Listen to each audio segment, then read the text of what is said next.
Okay, welcome to another episode of Hashtag Leadership What's on Your Mind, a series to share stories, add value to your leadership journey, and make you think about changing your perspective and thinking about what you can do over what you can't do. So today we are speaking to Heidi. Heidi, how are you doing?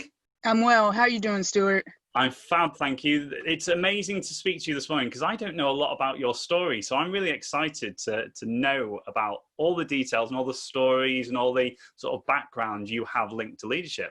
So everyone knows we've got 20 minutes. We know 20 minutes flies by. So to start off with, Heidi, just introduce yourself and tell us a little bit about your background, who you are, where you are, and what you do. Perfect. Thank you so much for the opportunity to join you on this podcast, Stewart. I also want to take an opportunity to thank you for your service.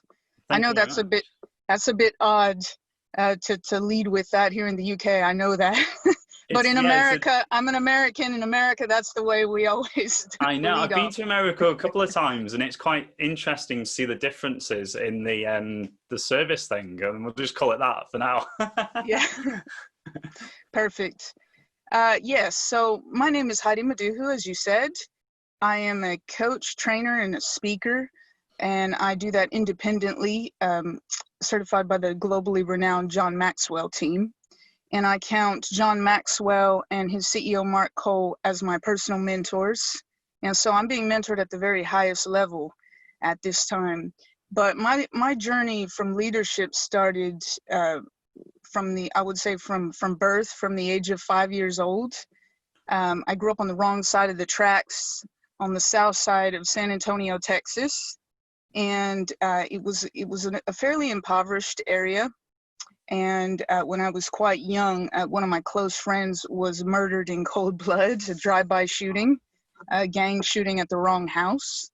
And so I grew up, until about the age of secondary school, when my mother moved us out of that neighborhood, in quite an impoverished area. And but what was distinct about my family and my upbringing is that my mother herself was an immigrant from Peru to the United States.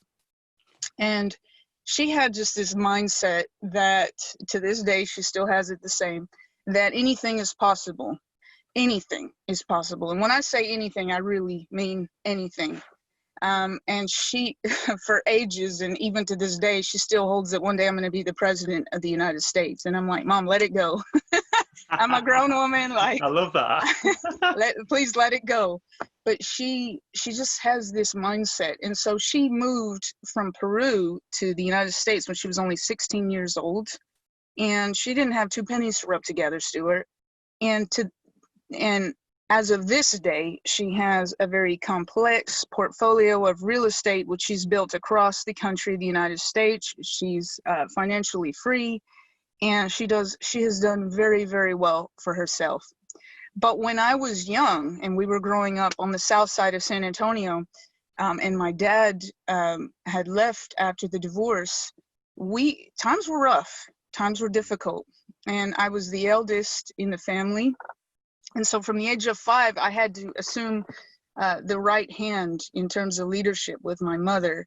And she still calls me her right hand to this day because she needed help. I mean, she's a single mother. And you have children, Stuart, you know what it's like raising kids. I mean, I think you have 4 kids. I have 2, and I'm married. I can't imagine raising them on my own. And my husband speak about that a lot. My husband and I speak about that a lot. Like, we would never want to be single parents because I mean, just being able to tag team with the kids is enough. And to do it alone, I can't imagine. And she did that alone, being a foreigner in a country that wasn't hers, having no friends or family in the country to speak of, no support whatsoever. She was a bootstrapper and an entrepreneur always. And she always said, you know what? She was a person of faith as well. With God on our side, we can do anything. Let's not let anything get us down. Let's push forward. Let's keep going. And that was the spirit that I kind of grew up underneath, observing. And I really believed it. I really honestly believed it with all of my heart that anything that we wanted to achieve, we could achieve. And so I started my own business famously when I was about the age of 7. I started a food stand selling lemonade and tuna fish sandwiches on the side of the road. I also, my brother recently reminded me, uh, opened up a fireworks stand in my teenage years, and so I was selling fireworks to help plan and save for my university tuition. And of course, I got the whole family involved in that. You know, I had all my cousins working for me for free, you know, Stuart, like free I love labor, you know. that. I had my brothers working for me. I had everybody working for me. And so I've just always been an entrepreneur. My mother's the one, I believe, who put that spirit in me. But she had a great example to look to as well. As I said, she's originally from Peru, and her parents were just dirt poor. Stuart, I'm talking dirt floors, no roof. Like, they just were so impoverished. They couldn't read. And my mother learned from her mother, as I did mine, because what my grandmother did is, at one point she realized they were so impoverished, and going even further south, because my grandfather had a bit of a gambling problem, that she then started with selling peppers. So she got a couple seeds from the local grocery store. She started cultivating those peppers, growing them, and then selling them to the whole district. And so my mother observed that. That was entrepreneurship out of desperation, you see, Stuart, because she had 4 kids and she was desperate. My grandfather was gambling the money away, and she wanted to build up on her house. That's how we do it in Peru. You start, you know, dirt floors and very little, and then you build on top of that as you grow, hopefully. But my grandmother saw they were going nowhere fast, so what she did was, like, I'm going to take matters into my own hands. And see, my mother observed that. And so she then built what she's built, and now the pressure's on for me to multiply as well. And that's what I'm doing.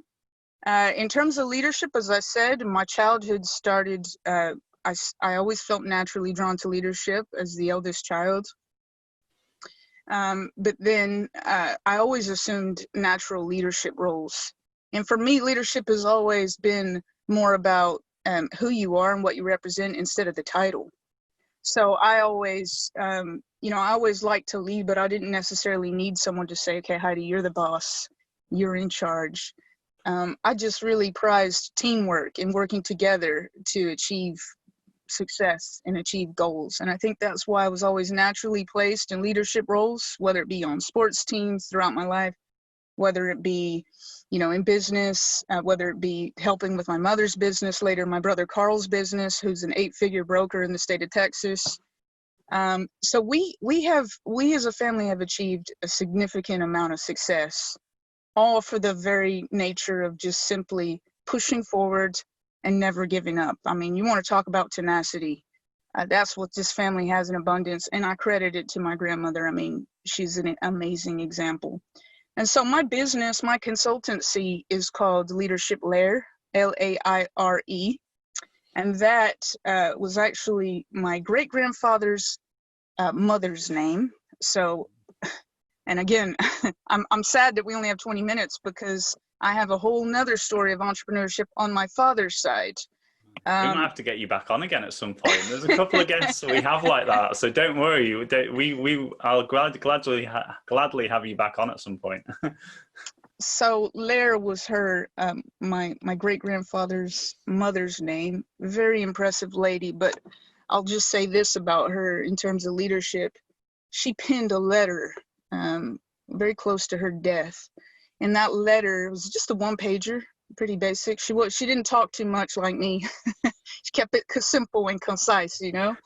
But what she said in that letter was really kind of the same of this kind of running and recurring theme that has always been in my life and in my family, which was, you know, do your very best, and anything is possible for you. My children and my grandchildren and my great-grandchildren reading this letter. And that letter has meant so much to me. I've referred to it many times, particularly over the last 5 to 10 years, because it's legacy, Stewart, that we leave our children and our grandchildren, that we all need to be working towards and be keeping in mind when we're trying to see success in business and in leadership, because it's not really about me and what I want to achieve and the massive successes that I'm under pressure to go above and beyond my mother. You see, it's about my children. It's about my grandchildren and their children, what I'm leaving behind. So that's my business. coaching, speaking, and training. And I haven't been at it very long. I'll be honest, even less time than you, Stewart. I think I've been only doing this business just about a year full time. Mm. But my journey to it has been coming, as I said, ever since I was a child.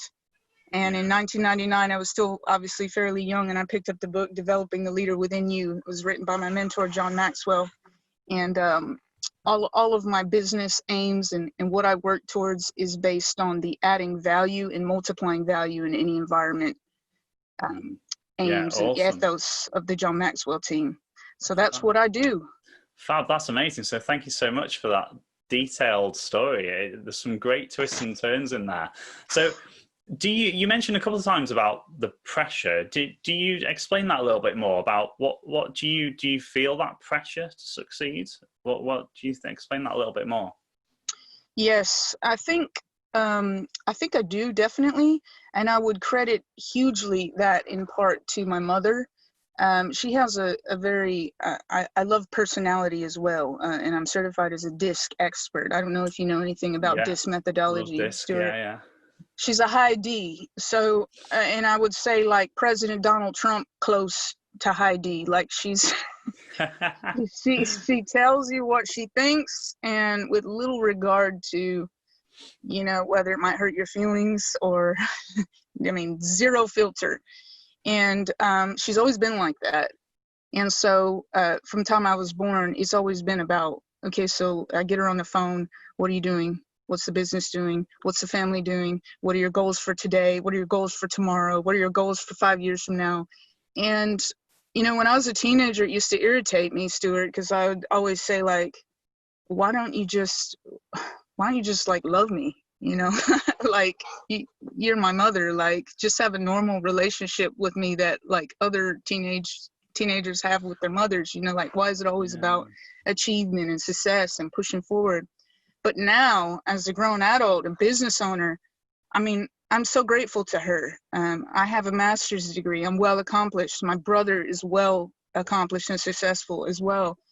And so is my younger brother as well. My whole family, we're all where we are, we believe by the grace of God. And, you know, my mother always just pushing us forward because there's always someone on you going, come on, come on, come on. It's not just motivation. It's that force, that momentum that's pushing behind you. You know, the next time you're on the phone with her, she's going to say, okay, so almost like a coach, like, okay, so, you know, last time we spoke, you said you were working on this.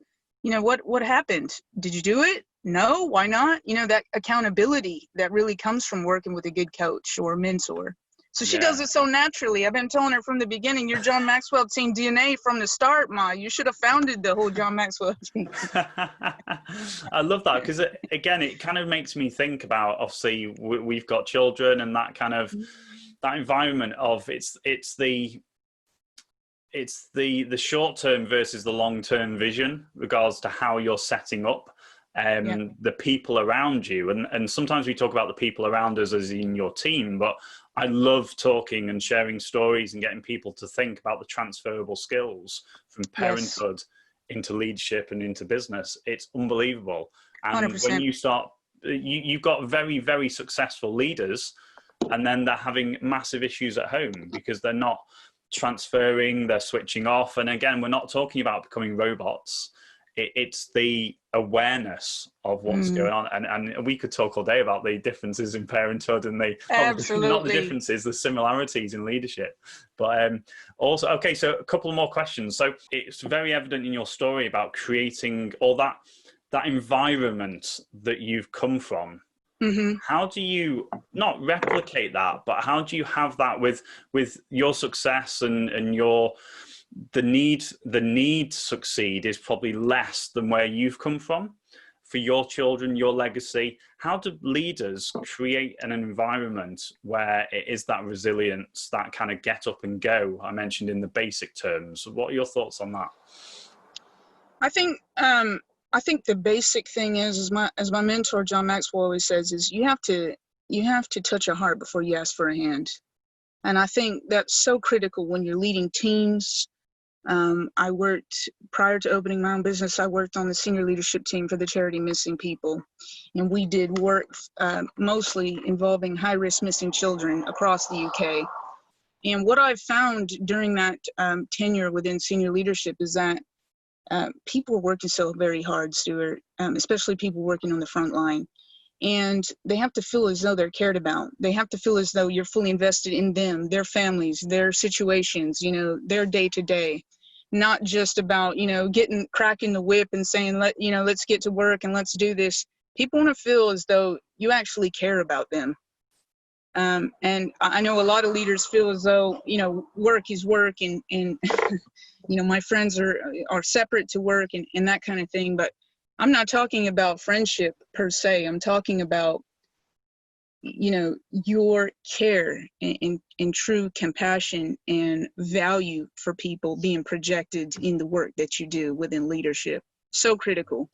So critical. Coming down off the leadership pedestal, as it were, and kind of walking slowly through the crowd within an office environment, within large teams, and saying, just, you know, never being so big and so important as to check in. And, you know, I read by Simon Sinek, you know, leaders eat last. And I really believe that, you know, we as leaders, you know, the teams that follow us and look to us for leadership, including our families, even, Stuart, talking about families, have to feel as though we're always the one to go first. We sacrifice first. You know, we do the work first. We put our heads down first. We do everything first. And then our teams will naturally want to follow that, because that's the kind of example that people want to follow. It's not about, you know, the kind of fancy titles and, you know, the fast cars and all the things that come with supposed success. It's about you sacrificing yourself day in and day out. That's what leadership is. Yeah. And that's why I picked up on it. It's so important about that environment that you create. And it's interesting about the realization of how much control people have over that, and they don't realize, and they're fitting into my sort of deemed term as far as they're busy being busy. And then they're trying to put out fires left, right, and center, and not using all the skills and abilities that you can learn and develop from just being able to step back and look. Yes. Awesome. Okay, so we've only got 2 minutes left. It happens every time. 20 minutes flies by when you're having great conversations. What a couple of obviously people that are listening to this podcast are on their leadership journey at lots of different avenues, junctions. What a couple of key things that you can get people to really just think about, just nuggets of information to think, if you've not thought about this, go and have a look at your environment. How are you operating? What a couple of things that you can give out? Particularly for someone starting off new in the leadership journey, is that? Yeah, that would be awesome. Yeah. So I think, as I said earlier, you know, people, I feel like you always be on the right track as long as you put people first. So it's always about the people first. Famously, you know, the John Maxwell team gets together twice a year in Orlando for it's a gigantic international Maxwell certification. And this year obviously was different because of the lockdown. And CEO Mark Cole, my mentor, ended up having to obviously cancel the most recent event because of everything that was going on. And he said that when he provided the announcement to us on the team, and actually he said, you know, it represents so much loss to us financially. We're talking millions of dollars, but it's always about the people first. You know, and I feel like new leaders, you know, there's always a tendency to feel like you have to come in and you have to prove yourself, and you have to, you know, you have to, you know, bring out all these KPIs and demonstrate your value to the organization. But if you keep people first and at the forefront of everything you're doing, particularly the people that are looking to you for direct leadership, the people that you are taking care of and looking after day in and day out, you take care of those people, you make sure that they have everything they need, and they feel supported and they're well trained to do what it is they need to do day in and day out, you'll never go wrong. Yeah, that's really important. And it goes into kind of the underlying, I think one of the things that have come out from this is talking about that long-term vision, about that, not short-term, we're in this for the long term. And it's like that lifelong learning, lifelong development, lifelong people. Oh, awesome. Yep. See if I can turn this alarm off quickly. There you go. Excellent. So Heidi, that's 20 minutes. Thank you so Amazing. much. Amazing. So guys, if you're listening to this, if you're watching this, obviously you've got the two options on YouTube or on your podcast provider. Make sure you hit us a review, make sure you follow us, make sure you subscribe. We've got an episode coming out every Wednesday at 6 o'clock in the morning for the early birds, but you can obviously consume it whenever you want. Thank you so much for listening. Just leaves me one thing to say, Heidi, thank you so much again for pulling over on your journey to join us on the podcast. That's amazing. That's a first for the podcast. So, a pleasure, Stewart. Thank you so much, and we will you. speak again, and we'll probably get you back on again. Part 2 is on its way. Great, I would love that. Thank you so much. See you next week, guys. Bye.